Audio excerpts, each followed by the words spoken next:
ಮುಂದಿನ ದಿನಗಳಲ್ಲಿ ಇವಾಗ ಕಾಯ್ತಾ ಇದೀವಿ ನಾವು ಕೂಡ ಕೋರ್ಟು ಯಾವ ರೀತಿ ಅವ್ರಿಗೆ ಷರತ್ತುಬದ್ಧ ಹಾಕಿ ಅವ್ರಿಗೆ ಕೊಡ್ತದೆ ಅಂತ. ಅದ್ರ ಮೇಲೆ ನಾಳೆ ದಿನ ನಮ್ಮ ಹೋರಾಟ ಇರುತ್ತೆ ಸರ್. ಯಾಕೆ ಅಂತಂದರೆ ಅವ್ರಿಗೆ ಈಗ ನಮ್ಗೆ ಯಾವ ಥರ ರೂಲ್ಸ್ ರೆಗ್ಯುಲೇಷನ್ಸ್ ಮಾಡಿ ಅವ್ರಿಗೆ ನಮಗೆ ಬಿಟ್ಟಿದ್ದಾರೆ. ಗ್ರೀನ್ ಆಟೋದಲ್ಲೇ ಬರಬೇಕು, ಯೂನಿಫಾರ್ಮೇ ಹಾಕಬೇಕು, ಬ್ಯಾರ್ಜ್ ಇರಬೇಕು, ಡಿಸ್ಪ್ಲೇ ಇರಬೇಕು, ಮತ್ತು ಪ್ರತಿಯೊಂದು ಎಲ್ಲ ಥರ ಇದೇ ನಿಯಮ ಅಂತ ಇಟ್ಟಿದ್ದಾರಲ್ಲ ಅದೇ ರೀತಿ ಅವ್ರಿಗೂ ಕೂಡ ಸಹ ಕೊಟ್ಟರೆ ಸರ್ ಯಾವ ಒಬ್ಬ ಡ್ರೈವರು ಮಾತಾಡಲ್ಲ. ಅದರ್ವೈಸ್ ವೈಟ್ ಬೋರ್ಡಲ್ಲೇ ಓಡಿಸ್ಬೋದು ಅಂದರೆ ಮುಂದೊಂದು ದಿನ ನಮ್ಮ ಎಲ್ಲ ಚಾಲಕರು ಸೇರಿಕೊಂಡ್ರೆ ದೊಡ್ಡ ಹೋರಾಟನೇ ನಡೀತದೆ. ಆದಷ್ಟು ಕೂಡ ನಮ್ಮ ಸರ್ಕಾರ ಮತ್ತು ನಮ್ಮ ಈ ಕಾನೂನು ಏನು ತೀರ್ಪು ಕೊಟ್ಟಿದೆ ಇದ್ರ ಬಗ್ಗೆ ಗಮನ ಕೊಡ್ರಿ. ಎಲ್ರಿಗೂ ಒಂದೇ ಥರ ನ್ಯಾಯ ಅನ್ನೋದು ಕೊಡಿ, ಒಬ್ರಿಗೊಂದು ಮಾಡಬೇಡಿ. ವೈಟ್ ಬೋರ್ಡ್ಗೂ ಎಲ್ಲೋ ಬೋರ್ಡ್ಗೂ ತುಂಬ ವ್ಯತ್ಯಾಸ ಇದೆ, ಎಂಥ ದಡ್ಡಂಗೂ ಗೊತ್ತು. ಇದನ್ನು ಸರ್ಕಾರ ಆಗಿರ್ಬೋದು, ಇದು ಕಾನೂನು ಆಗಿರ್ಬೋದು, ಇದನ್ನ ನೀಟಾಗಿ ಅರ್ಥ ಮಾಡ್ಕೊಂಡು ಈಗ ನ್ಯಾಯವಾಗಿ ತೀರ್ಪು ಕೊಡಿ ಇನ್ನೊಂದು ಸರಿ ಅಷ್ಟೇ. ಒಂದು ರೀತಿಯಲ್ಲಿ ನಮಗೂ ಕೂಡ ಖುಷಿನೇ ಇದೆ. ಯಾಕೆ ಅಂತಂದರೆ ಅವ್ರು ಅಂದ್ಕೊಂಡಿದ್ದಾರೆ ನಾವು ಗೆದ್ದಿದ್ದೀವಿ ಅಂತ. ನಿಜ ಹೇಳ್ಬೇಕಂದ್ರೆ ಗೆದ್ದವ್ರು ನಾವು. ಈಗ ವೈಟ್ ಬೋರ್ಡು ಅಂತ ಅವ್ರಿಗೆ ಪರ್ಮಿಷನ್ ಕೊಟ್ಟಿದ್ದಾರಲ್ಲ, ಅವ್ರು ಪರ್ಮಿಷನ್ ಕೊಟ್ಟ ಮೇಲೆ ಅವ್ರಿಗೊಂದು ರೂಲ್ಸ್ ರೆಗ್ಯುಲೇಷನ್ಸ್ ಅದೇ ಇರುತ್ತೆ. ಈಗ ನಮ್ಗೆ ಹೆಂಗೆ ಯೂನಿಫಾರ್ಮು, ಪರ್ಮಿಟು, ಟ್ಯಾಕ್ಸ್ ಅಂತ ಎಲ್ಲ ಬರುತ್ತೆ, ಅವಾಗ ಅವ್ರು ಮಾಡಲೇಬೇಕು ಅದನ್ನು ಬಿಟ್ಟು ಅವರು ವೈಟ್ ಬೋರ್ಡಲ್ಲಿ ಹೆಂಗೆ ಮಾಡೋಕ್ಕಾಗಲ್ಲ. ಈಗ ಹೈಟೆಕ್ ಕಂಪ್ನಿಯಲ್ಲಿ ಕೆಲಸ ಮಾಡ್ಕೊಂಡು ಬುಲೆಟ್ ಗಾಡೀಲಿ ಡ್ಯೂಟಿ ಮಾಡ್ತಿದ್ದಂಥ ಬಡಪಾಯಿಗಳಿಗೂ ಕೂಡ ಏಟ್ ಬೀಳುತ್ತೆ, ಎಲ್ಲ ಫಿಲ್ಟರ್ ಆಗ್ತಾರಲ್ವ. ಹಂಗಾಗಿ ನಮಗೂ ಕೂಡ ದುಡಿಮೆ ಆಗೋ ಚಾನ್ಸ್ ಇದೆ.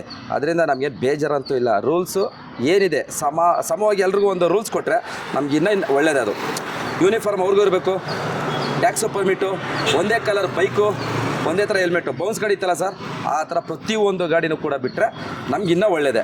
ಅವ್ರು ಗೆದ್ದಿದ್ದೀನಿ ಅಂತ ಅವ್ರು ಅಂದ್ಕೊಂಡು ಕೇಕ್ ಕಟ್ ಮಾಡ್ತಿದ್ದಾರೆ. ಬಟ್ ನಿಜ ಹೇಳ್ಬೇಕಂದ್ರೆ ಗೆದ್ದವ್ರು ನಾವು. ಬೇಜಾನ್ ಜನ ಫಿಲ್ಟರ್ ಆಗ್ತಾರಲ್ಲ, ಈಗ ಲಕ್ಷ ಜನ ಗಾಡಿ ಓಡಿಸಿರೋ ಜಾಗದಲ್ಲಿ ಕಮ್ಮಿ ಅಂದರೂ ಒಂದು 60-70 ಸಾವಿರ ಜನ ಗಾಡಿ ಅಲ್ಲಿ ಡೌನ್ ಆಯ್ತಲ್ಲ, 30 ಸಾವಿರ ಜನ ಈಗ ರೂಲ್ಸ್ನ ಫಾಲೋ ಮಾಡ್ಕೊಂಡು ಡ್ಯೂಟಿ ಮಾಡ್ತೀನಿ, ಫುಲ್ ಟೈಮಲ್ಲಿ ಬದುಕ್ತೀನಿ ಅನ್ನೋರು ಅನ್ಎಂಪ್ಲಾಯ್ಗಳಿಗೆ ಕೆಲಸ ಸಿಕ್ತಂಗೆ ಆಯ್ತದೆ. ಐ ಟಿ ಕಂಪ್ನಿಲಿ ಕೆಲಸ ಮಾಡಿದ್ರೆ ಅವ್ರ ಪಾಡ್ಗೆ ಅವ್ರು ಇರ್ತಾರೆ ಅಲ್ವಾ ಸರ್. ಇಲ್ಲಿ ಅನ್ಎಂಪ್ಲಾಯ್ಗೆ ಕೆಲಸ ಬೇಕು, ಒಳ್ಳೆಯದು. ರೂಲ್ಸ್ ಪ್ರಕಾರ ಮಾಡಲಿ. ಈ ಐ ಟಿ ಕಂಪ್ನಿಲಿ ಕೆಲಸ ಮಾಡ್ಕೊಂಡು ಪಾರ್ಟ್ ಟೈಮಲ್ಲಿ ಡ್ಯೂಟಿ ಮಾಡ್ಕೊಂಡು ಫುಲ್ ಟೈಮ್ ಡ್ಯೂಟಿ ಮಾಡೋರು ಹೊಟ್ಟೆ ಮೇಲೆ ಹೊಡಿತಿದ್ರು, ಅವರೆಲ್ಲ ಸೈಡ್ಗೆ ಹೋಗ್ತಾರೆ. ನಮಗಂತೂ ಬೇಜಾರಿಲ್ಲ, ಒಳ್ಳೆ ಕೆಲಸನೇ ಇದು.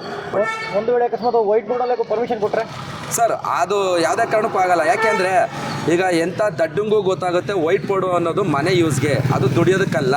ಆ ಥರ ವೈಟ್ ಬೋರ್ಡಲ್ಲೂ ದುಡಿಮೆ ಮಾಡ್ಬೋದು ಅನ್ನೋಂಥ ಅವ್ರು ಪರ್ಮಿಷನ್ ಕೊಟ್ಟರೆ ಅದನ್ನು ಅವ್ರೊಬ್ಬರಿಗೆಲ್ಲ ಕೊಡಬೇಕಾರೋದು. ಕ್ಯಾಬ್ ಡ್ರೈವರ್ಗೆ, ಆಟೋ ಡ್ರೈವರ್ಗೆ, ಗೂಡ್ಸ್ ಡ್ರೈವರು, ಎನಿ ಒನ್ ಎಲ್ಲೋ ಬೋರ್ಡ್ ಯಾವ ಗಾಡಿಗಳಿದೆ ಪ್ರತಿಯೊಬ್ಬ ಡ್ರೈವರ್ಗೂ ಕೂಡ ವೈಟ್ ಬೋರ್ಡ್ ಮಾಡಿಕೊಡೋಂಥ ಪರಿಸ್ಥಿತಿ ಸರ್ಕಾರ ತಂದುಕೊಳ್ಳುತ್ತೆ. ಈ ನಮ್ಮ ಸರ್ಕಾರ ಸರಿ ಇದ್ದಿದ್ರೆ ಇವತ್ತು ಅವ್ರಿಗೆ ಪರ್ಮಿಷನ್ ಸಿಗ್ತಿರಲ್ಲ. ಬಟ್ ಆದರೂ ಕೊಟ್ಟಿದ್ದೀನಿ ಅಂತ ಇದು ಮಾಡಿದ್ರೆ ಅದರದ್ದೇ ಆದಂಥ ನಿಯಮನ ಹಾಕಿ ಅವರು ಷರತ್ತು ಹಾಕಿ ಕೊಡಬೇಕು. ಇಲ್ಲ ಅಂದರೆ ಅದು ಯಾರೂ ಒಪ್ಪಲ್ಲ. ಓಕೆ, ಈಗ ಮೊನ್ನೆ ಈಗ ಬೈಕ್ ಟ್ಯಾಕ್ಸಿ ಬ್ಯಾನ್ ಆಗಿತ್ತು. ಹೌದು. ಅವಾಗ ಈಗ ಓಡ್ತಾ ಇದ್ದೇವೆ. ಮೊದಲೇ ಸ್ಟಾರ್ಟ್ ಬರ್ತೈತೆ, ಇವಾಗ ಸ್ಟಾರ್ಟ್ ಬರ್ತಾ ಇದೆ. ಸರ್ ನಿಜ ಹೇಳ್ಬೇಕಂದ್ರೆ ಇನ್ನೂ ನಮಗೆ ಡ್ಯೂಟಿಗಳಿಲ್ಲ ಸರ್. ಈಗ ಇಡೀ ದಿನ ನಾವು ಡ್ಯೂಟಿ ಮಾಡ್ತೀವಿ ಅಂದರೂ ಈಗ ಒಂದು 500-1000 ರೂಪಾಯಿ ಅಷ್ಟೇ. ಅದ್ರ ಮೇಲೆ ಏನು ಡ್ಯೂಟಿ ನಮಗೇನು ರೈಸ್ ಆಗ್ತಿಲ್ಲ. ನನಗೆ ಈಗ ಎಷ್ಟಲ್ಲಿ ಇದಾಗುತ್ತೋ ಅಷ್ಟೇ ಇದೆ, ಇನ್ನೇನು ಅದ್ರ ಮೇಲೆ ಏನು ಜಾಸ್ತಿ ಆಗ್ತಾಯಿಲ್ಲ ನಮಗೆ. ಮತ್ತು ಇನ್ನೊಂದೇನಪ್ಪ ಪ್ರಾಬ್ಲಮ್ ಅಂದರೆ ನಮಗೆ ಈ ಯಾವಾಗ ಇವರು ರೂಲ್ಸ್ಗಳನ್ನ ಚೇಂಜ್ ಮಾಡ್ತಾರೆ ಇನ್ನು ಮುಂದಕ್ಕೆ ಡ್ಯೂಟಿ ಬೀಳೋ ಚಾನ್ಸ್ ಇದೆ ನಮಗೆ. ಯಾಕಂದರೆ ಫಿಲ್ಟರ್ ಆಗ್ತಾರಲ್ಲ, ಡ್ಯೂಟಿ ಬೀಳೋ ಚಾನ್ಸ್ ಇದೆ. ಇವಾಗ ಅಂದರೆ ಸಿಗ್ತಾರಲ್ಲ ಸರ್, ನಮ್ಮ ಕರ್ನಾಟಕದಲ್ಲಿ ಗಾಡಿ ಓಡೋದಕ್ಕಿಂತ ಅದರ್ ಸ್ಟೇಟ್ ಗಾಡಿಗಳು ಜಾಸ್ತಿ ಓಡ್ತಿದೆ. ನಮ್ಮ ಕರ್ನಾಟಕದಲ್ಲಿ ಕನ್ನಡದ ಗಾಡಿ KA ಗಾಡಿ ಓಡೋದಕ್ಕಿಂತ ಅದರ್ ಸ್ಟೇಟ್ ಗಾಡಿಗಳೇ ತುಂಬ ಓಡ್ತಿರೋದು. ಅದಷ್ಟು ಫಿಲ್ಟರ್ ಆಗಬೇಕು. ಮಾಡಲಿ. ಈಗೇನು ತಮಿಳ್ನಾಡಿಂದ, ಆಂಧ್ರದಿಂದ ಎಲ್ಲ ಕಡೆಯೂ ಟೂ ವೀಲರ್ ತೊಗೊಂಬಂದು ಇಲ್ಲಿ ಓಡಿಸ್ತಾರೆ. ಏನು ಗೊತ್ತಾ, ಈಗ ನಮಗೆ KA ಗಾಡಿಗಳು ಮಾತ್ರ ಈಗ ಆಯಿತು, ಕರ್ನಾಟಕದಲ್ಲಿ KA ಗಾಡಿಗಳು ಅದನ್ನು ಒಂದು ನಿಯಮ ಹಾಕ್ಬಿಟ್ಟು ಅವ್ರಿಗೊಂದು ಷರತ್ತುಬದ್ಧ ಕೊಟ್ಟು KA ಗಾಡಿಗಳು ಎಲ್ಲೋ ಬೋರ್ಡು, ಬೈಕ್, ರ್ಯಾಪಿಡೋ ಓಡಿಸ್ಬೋದು ಅಂತ ಒಂದು ಷರತ್ತು ಹಾಕ್ಬಿಟ್ಟು ಬಿಡಲಿ, ಬೇಜಾರಿಲ್ಲ. ಯಾಕೆಂದರೆ ನಮಗೂ ಕೂಡ ಒಂದು ಒಳ್ಳೆಯದೇ. ಈಗ ಫಿಲ್ಟರ್ ಆಗ್ತಾರೆ, ನಮಗೂ ಡ್ಯೂಟಿ ಬೀಳುತ್ತೆ, ಅವ್ರಿಗೂ ಡ್ಯೂಟಿ ಬೀಳುತ್ತೆ. ಸಿಂಗಲ್ ಪರ್ಸನ್ ಅವ್ರಿಗೂ ಹೋಗ್ತಾರೆ, ಅವ್ರು ಹೇಳ್ದಂಗೆ ಡಬಲ್ ಪರ್ಸನ್ ನಮಗೆ ಬರ್ತಾರೆ. ಬಟ್ ಗೆದ್ದಿದ್ದೀವಿ ಅನ್ನೋ ಬೀಗದ ಬಿಟ್ಟು ಸಮವಾಗಿರ್ತಾರೆ. ಗೆದ್ದಿದ್ದ ಲೆಕ್ಕಾಚಾರ ನಾವು ಸರ್. ಈಗ ಓಲಾ ಹೋಗೋದು ಮತ್ತು ಕಂಪ್ನಿಗಳಿಗೆ ನೀವು ಅದನ್ನೇ ಕೆಲಸ ಮಾಡ್ತಾ ಇರೋದು. ಈಗ ಅವ್ರಿಗೆ ಬೈಕ್ ಮೇಲೆ ಜಾಸ್ತಿ ಯಾಕೆ ಒಲವು ಜಾಸ್ತಿ ಆಯ್ತು ಅವ್ರಿಗೆ? ಸರ್ ಅವ್ರಿಗೆ ಬೈಕ್ ಮೇಲೆ ಒಲವು ಯಾಕೆ ಅಂತಂದರೆ ಇಲ್ಲಿ 1,00,000 ಆಟೋ ಹೊಡೆದ್ರೆ ಅಲ್ಲಿ 10 ಲಕ್ಷ ಬೈಕ್ ಕೊಡುತ್ತೆ. 1 ರೂಪಾಯಿ ಅಂದರೂ 10 ಲಕ್ಷ ಅಲ್ಲೇ ಆಯ್ತಲ್ಲ ಸರ್. ಒಂದು ಡ್ಯೂಟಿ ಕಮಿಷನ್ 1 ರೂಪಾಯಿ ಅಂತಂದ್ರು 10 ಲಕ್ಷ ಗಾಡಿಗೆ 10 ಲಕ್ಷ.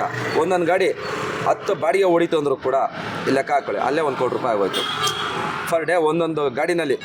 ಈಗ ನಿಮ್ಮ ಹತ್ರ ಎಷ್ಟು ಕಮಿಷನ್ ತಗೊಳ್ತಾರೆ? ಬೈಕ್ ಟ್ಯಾಕ್ಸಿ ಎಷ್ಟು ಸರ್ ಈಗ ನಮ್ಮ ಹತ್ರ ಕಮಿಷನ್ಗಳು ಈಗ ತಿಂಗಳ commission sir, daily commission rate ಜಾಸ್ತಿ ಇದೆ. ಫರ್ ಮಂತ್ ಕಮಿಷನ್ನು ಫಿಕ್ಸ್ ಮಾಡಿದ್ದಾರೆ 1000, 1500, 600 ಈ ಥರ ತಗೋತಿದ್ದಾರೆ ನಮ್ಮ ಹತ್ರ ಎಲ್ಲ ಅಗ್ರಿಗೇಟರ್ ಆ್ಯಪ್ಗಳು. ನಮಗೇನು ಪುಕ್ಸಟ್ ಏನು ಅವರು ಯಾವುದೋ ಡ್ಯೂಟಿ ಕೊಡ್ತಾಯಿಲ್ಲ, ನಮ್ಮ ಹತ್ರ ಕಮಿಷನ್ ತಗೊಂಡು ಡ್ಯೂಟಿ ಕೊಡ್ತಾ ಇರೋದು. ಅದರಲ್ಲೂ ಕಮಿಷನ್ ತಿಂದಿ ತಕ್ಕಂಗೆ ನಿಯತ್ತಾಗಿ ಡ್ಯೂಟಿ ಕೊಡ್ತಾರಾ? ಇಲ್ಲ. 40 ರೂಪಾಯಿ, 44 ರೂಪಾಯಿ, 36 ರೂಪಾಯಿ ಈ ಥರ ಡ್ಯೂಟಿ ಕೊಡ್ತಾನೆ. ಬೈಕರದ್ದು ಎಷ್ಟು ಕಮಿಷನ್ ತಗೊಳ್ತಾ ಇದ್ದಾರೆ ಬೈಕ್ ಸರ್ ಅದು ಅವ್ರಿಗೆ ಗೊತ್ತು ಸರ್, ಅದ್ರದ್ದು ಕಮಿಷನ್ ಎಷ್ಟಿದೆ ಅನ್ನೋದು ಗೊತ್ತಿಲ್ಲ. ಕಮಿಷನ್ ತಗೊಂಡು ಮತ್ತೆ ಒಂದು ಡ್ಯೂಟಿಗೆ ಮತ್ತೆ 3 ರೂಪಾಯಿ ಕಮಿಷನ್ ತಗೊಳ್ತಾರೆ. ಅದು ಕಸ್ಟಮರ್ ಕಡೆಯಿಂದನೂ ತಗೋತಾವ್ರೆ, ಅದು ಕಸ್ಟಮರ್ ಕಡೆಯಿಂದನೂ ಕಮಿಷನ್ ತಗೋತಾರೆ. ಕಸ್ಟಮರ್ ಕಡೆಯಿಂದ ಕಮಿಷನ್ ಕಸ್ಟಮರ್ದು ಕಮಿಷನ್ ಇದೆ ಮತ್ತು ನಮ್ಮ ಹತ್ರನೂ ತಗೋತಾರೆ. ಆದರೂ ನಮ್ಮ ಹತ್ರ ಡ್ಯೂಟಿಗಳಿಲ್ಲ. ಇನ್ನೊಂದೇ ಗೊತ್ತಾ ಸರ್, ಜನ ಇನ್ನೊಂದು ಹೇಳ್ತಾರೆ ಸರ್, ಮತ್ಕೊ ಮೀಟ್ರ್ ಹಾಕು ಅಲ್ವಾ ಸರ್? ಇದೊಂದು ಅರ್ಥ ಮಾಡ್ಕೊಳ್ಳಿ. ಪ್ರತಿಯೊಬ್ಬರು ನನಗೆ ನನ್ನ ವಿಡಿಯೋದಲ್ಲಿ ಕಮೆಂಟ್ ಹಾಕ್ತಾರೆ, ಮೀಟ್ರ್ ಹಾಕೊಂಡು ಗಾಡಿ ಓಡಿಸಿ ನಿಯತ್ತಾಗಿ ದುಡಿದೆ ಸರ್. ಯಾರೇನು ಕೊಳ್ಳೆ ಹೊಡೆಯೋ ಬಂದಿಲ್ಲ, ಯಾರೇನು ಮೀಟ್ರ್ ಹಾಕ್ತಾರೆ ಓಡಿಸೋ ಬಂದಿಲ್ಲ. ಪ್ರತಿಯೊಬ್ಬರು ಮೀಟ್ರ್ ಹಾಕಿ ಓಡ್ಸೋಕೆ ರೆಡಿ ಇದ್ದಾರೆ. ಬಟ್ ಏನಪ್ಪ ಅಂದರೆ ಅಪಾರ್ಟ್ಮೆಂಟಲ್ಲಿ ಕೂತ್ಕೊಂಡು ಬುಕ್ ಮಾಡ್ತಾರೆ. ಅದನ್ನು ಬಿಟ್ಟು ರೋಡ್ ಬಂದು ಕೇಳಿ, ಯಾಕೆ ಬರಲ್ಲ? ಬರ್ತಾರೆ. ಯಾವನೋ ಒಬ್ಬ ಕಚಡ ಕೆಲಸ ಮಾಡ್ತಾನೆ ಅಂತ ಬಿಟ್ಟು ಪ್ರತಿಯೊಬ್ಬ ಡ್ರೈವರ್ ವರ್ಗಕ್ಕೂ ಅವಮಾನ ಮಾಡೋದು ತಪ್ಪು ಅಲ್ವಾ? ಈಗ ಬೈಕ್ ಟ್ಯಾಕ್ಸಿಂದ ಆಟೋದವ್ರಿಗೆ ತೊಂದರೆ ಆಗ್ತಿದೆ, ಕ್ಯಾಬರಿಗೆ ತೊಂದರೆ ಆಗ್ತಿದೆ ಜಾಸ್ತಿ. ಸರ್ ಇದು ಒಬ್ಬರಿಂದ ಇಬ್ಬರಿಗೂ ತೊಂದರೆ ಸರ್. ಈಗ ನೀವು ನಂಬಲ್ಲ, ಸಿಂಗಲ್ ಪರ್ಸನ್ ಕ್ಯಾಬಲ್ಲೂ ಹೋಗ್ತಿದ್ರು, ಆಟೋದಲ್ಲೂ ಬರ್ತಿದ್ರು. ಇವಾಗೆಲ್ಲ ಅವ್ರಿಗೆ ಹೋಗ್ತಾರೆ. ಅದರಲ್ಲೂ ಬೈಕಲ್ಲಿ ಸಿಂಗಲ್ ಪರ್ಸನ್ ಹೋಗ್ತಾರಾ? ಅವರೇ ಇಬ್ಬಿಬ್ರು ಕೂರಿಸ್ಕೊಂಡಿರ್ತಾರೆ. ಬೈಕಲ್ಲಿ ಇಬ್ಬಿಬ್ರನ್ನ ಕೂರಿಸ್ಕೊಂಡಿರ್ತಾರೆ. ಅದನ್ನೆಲ್ಲ ಫಸ್ಟ್ ರೂಲ್ಸ್ ಬ್ರೇಕ್ ಮಾಡ್ತಿದ್ರಲ್ಲ, ಅದನ್ನು ಕಟ್ ಮಾಡಬೇಕು. ಈಗ ನಿಮ್ಮನ್ನೇ ಒಗ್ಗಟ್ಟಿಲ್ಲ ಅಂದ್ಕೊಳ್ತೀವಿ, ಯಾಕಂದ್ರೆ ಕೆಲವರು ಸ್ಟ್ರೈಕ್ ಮಾಡಿದಾಗ ಬರಲ್ಲ.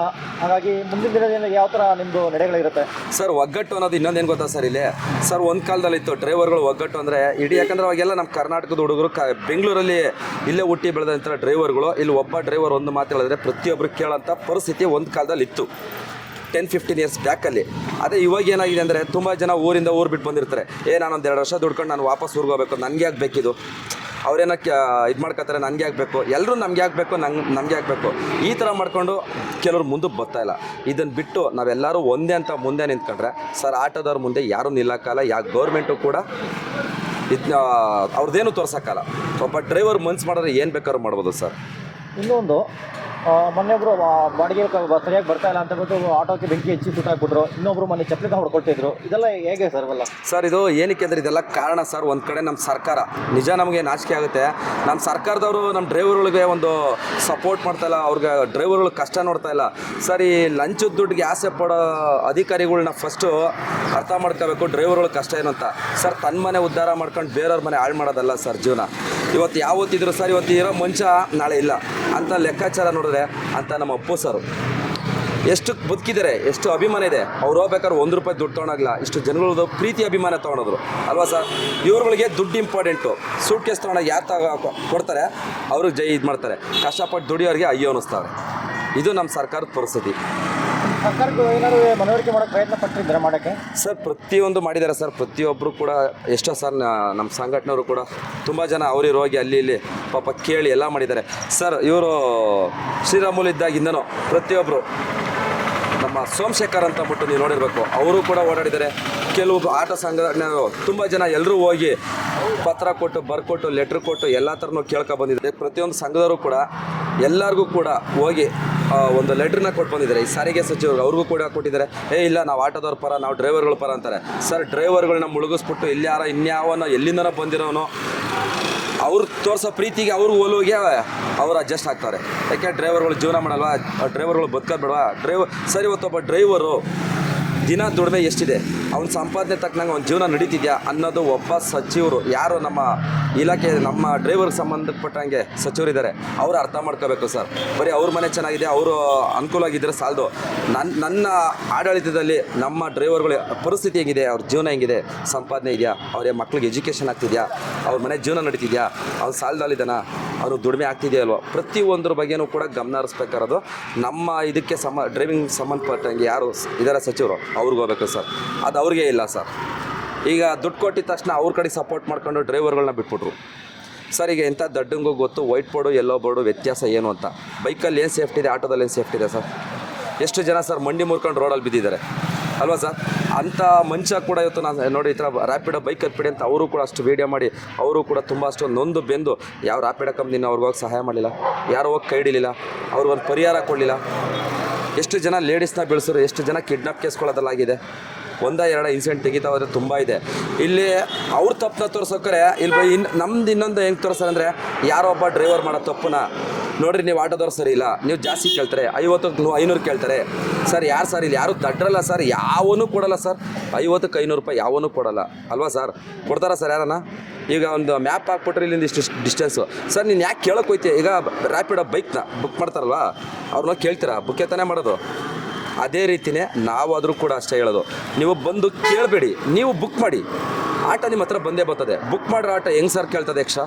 ಕೇಳಲ್ಲ ತಾನೆ. ಈಗ ಆಟೋದವ್ರು ಎಕ್ಸ್ಟ್ರಾ ಕೇಳ್ಬಿಟ್ರಂತೆ, ಅದಕ್ಕೆ ರ್ಯಾಪಿಡೋ ಬೈಕ್ ಅಂತೆ. ಹಂಗೆ ರ್ಯಾಪಿಡೋ ಬೈಕ್ನ ಕರೆದಿದ ತಕ್ಷಣ ಬರ್ತಾರಾ? ಬುಕ್ಕೇ ತಾನೇ ಮಾಡಿದ್ರೆ ಅವ್ನು ಬರೋದು. ಅದೇ ರೀತಿಯೇ ಈ ಬುಕ್ಕಿಂಗ್ ಮಾಡೋ ಜನಗಳು ಅಷ್ಟೇ ಅರ್ಥ ಮಾಡ್ಕೋಬೇಕು. ಸರ್ ಏನೇನು ಗೊತ್ತಾ ಸರ್, ಮಳೆ ಬರಲಿ ಚಳಿ ಬರಲಿ ಬಿಸಿಲಿರಲಿ, ಆಟೋನೇ ಸರ್ ಈ ಸೇಫ್ಟಿ. ಈ ಬೆಂಗಳೂರು ಟ್ರಾಫಿಕ್ಗೆ ಅವ್ರಿಗೊಂದು ಸೇಫ್ಟಿ ಅಂತಂದರೆ ಇದೆ ಸರ್. ಇವತ್ತೊಂದು ಸ್ವಲ್ಪ ಬೈಕಲ್ಲಿ ಹಿಂಗೆ ನುಗ್ಸಕ್ಕೆ ಹೋಯ್ತಾರೆ, ಎಷ್ಟು ಜನ ಬಗ್ಸ್ ಸಿಗಾಕೊಂಡು ಬಿದ್ದಾರೆ. ಇದು ಯಾವುದೋ ಕಣ್ಣು ಕಾಣಲ್ಲ ಸರ್. ಜೀವಕ್ಕಿಂತ ಹೆಚ್ಚು ಅವ್ರಿಗೆ 50 ರೂಪಾಯಿ ಉಳಿಸೋದು. 50 ರೂಪಾಯಿ ಖರ್ಚಾದ್ರೂ ಪರವಾಗಿಲ್ಲ, ನಮ್ಮ ಜೀವ ಚೆನ್ನಾಗಿದ್ರೆ ಕೋಟಿ ಸಂಪಾದನೆ ಮಾಡ್ತೀವಿ ಅನ್ನೋದು ಅವ್ರ ಭಾವನೆ ಇಲ್ಲ. ಅವ್ರಿಗಿರೋದೇನು ಅಂದರೆ ಪ್ರತಿಯೊಬ್ಬರಿಗೂ 5 ರೂಪಾಯಿ ಉಳಿಸ್ಬೇಕು ಸರ್. ಜೀವ ಹೆಚ್ಚು, 5 ರೂಪಾಯಿ ಹೆಚ್ಚು ಸರ್. ಇದನ್ನ ಯಾರು ಅರ್ಥನೇ ಮಾಡ್ಕೊಳ್ಳಲ್ವಲ್ಲ. ಮಾತಿರ್ತಾರೆ ಆಟೋದವ್ರ ಮೇಲೆ ತಪ್ಪು ಹೊರ್ಸೋದು ಬಿಟ್ಟರೆ ಅವ್ರು ಏನಾದ್ರು ಬೇರೆ ಏನಾದ್ರು ಕಲ್ತಿದ್ದಾರಾ ಹೇಳ್ರಿ?